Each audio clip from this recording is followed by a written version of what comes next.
Era el año 1930 y el Perú se encontraba al borde del colapso. Crisis económica, conflictos sociales y la sombra de gobiernos autoritarios habían sumido al país en una profunda desesperación. Los periódicos llenaban sus portadas con imágenes de huelgas masivas, enfrentamientos en las calles y niños que miraban con ojos vacíos a un futuro incierto. Parecía que nadie podía ofrecer un rumbo claro, hasta que un rumor comenzó a circular: César Vallejo será candidato a la presidencia.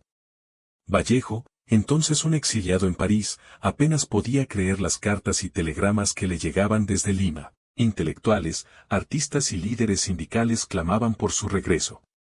El Perú necesita a alguien que comprenda sus heridas, no a otro que las ignore, decían. Vallejo, profundamente conmovido, pasó días debatiéndose entre su misión como poeta y el llamado de su patria. Finalmente, escribió en su diario: me debo al pueblo, porque en cada uno de sus dolores he encontrado mi verso más humano. Si gobernar es escribir en la realidad, intentaré que ese poema sea digno. Regresó al Perú y, contra todas las expectativas, lanzó su candidatura. Sin partidos tradicionales que lo apoyaran, su campaña se basó en asambleas populares, donde hablaba con la gente cara a cara. Sus discursos no eran promesas vacías, eran poemas vivos. En uno de ellos dijo: el Perú no necesita héroes ni caudillos, sino un espejo donde cada peruano vea su rostro y no la sombra de otro. La población, cansada de discursos grandilocuentes y vacíos, encontró en Vallejo una voz auténtica. Obreros, campesinos y estudiantes lo convirtieron en su estandarte. En una elección histórica, Vallejo venció a sus oponentes con un margen aplastante, marcando el inicio de una era que nadie pudo prever. Desde su primer día en el Palacio de Gobierno, Vallejo dejó claro que su mandato sería diferente. En lugar de una ceremonia tradicional de toma de posesión, organizó una lectura pública en la Plaza de Armas, donde miles de personas escucharon cómo recitaba un poema escrito para la ocasión. Hoy no asume el poder un hombre, sino el sueño colectivo de un pueblo que se rehúsa a callar. Su gabinete estuvo compuesto por personas de todos los sectores sociales, maestros de escuela, artesanos, poetas y líderes sindicales. A muchos les pareció una locura, pero Vallejo defendía su decisión. ¿Quién mejor para dirigir un país que quienes lo viven y lo sufren? Entre sus primeras medidas destacó la creación de la Universidad Popular del Pueblo, donde la educación era gratuita y accesible para todos. Vallejo creía que la ignorancia era la raíz de la desigualdad, y por eso convirtió la cultura en un derecho, no en un privilegio. En el ámbito económico, instauró un sistema que llamó la economía del encuentro, promoviendo cooperativas agrícolas y talleres comunitarios donde la producción estaba orientada a satisfacer las necesidades locales en lugar de enriquecer a las élites. Además, reorganizó las tierras del país, devolviendo miles de hectáreas a las comunidades indígenas que habían sido despojadas durante siglos. Pero quizás su proyecto más audaz fue la Revolución del Espíritu, un programa nacional para fomentar las artes. Cada ciudadano tenía una jornada semanal dedicada al teatro, la pintura, la escritura o la música. Según Vallejo, un país sin cultura es un cuerpo sin alma. Sin embargo, no todos compartían su visión.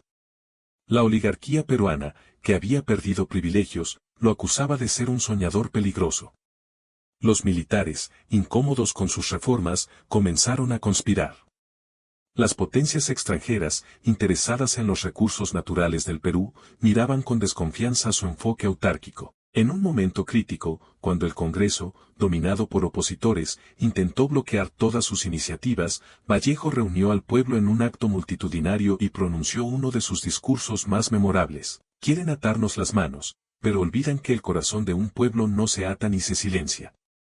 Si los poderosos no escriben con nosotros este poema de justicia, el pueblo lo escribirá con su propia sangre. El pueblo respondió con movilizaciones masivas, defendiendo las reformas de Vallejo. Sin embargo, los conflictos internos eran inevitables. En 1935, un grupo de militares intentó un golpe de Estado. Durante la crisis, Vallejo rechazó el exilio y se enfrentó a los golpistas con palabras: no armas. En su último mensaje transmitido por radio antes de ser detenido, dijo: me pueden encarcelar, pero no pueden encerrar la esperanza. Cada verso que he escrito es ahora suyo, y cada acto de justicia que hemos logrado vivirá en ustedes. Si caigo, será de pie.